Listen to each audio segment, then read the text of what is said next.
Hi guys, today I want to share a recipe of broccoli cheesy pasta dish.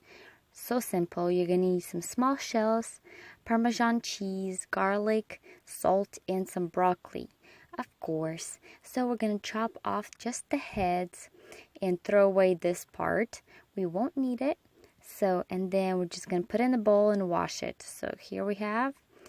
And let's put in boiling water and cook it for about 20 minutes or until it falls, falls apart, like once you poke into it. On medium-low, let it cook.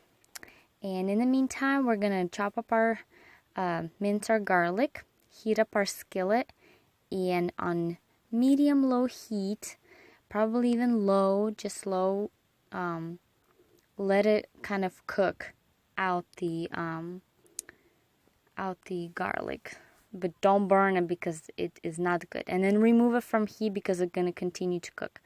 Set that aside. As you can see now, it's cooked very well. It's so soft.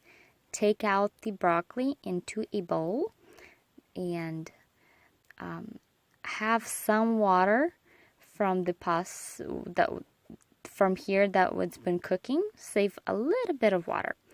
In the same where we were cooking broccoli, yes, we are going to put in our pasta. We don't want to wash too many dishes. So go ahead and do that. Then once pasta is done, drain the water and add in the cheese to melt. Once we kind of sort of let it melt a little bit, add in the broccoli, add in the oil with the garlic.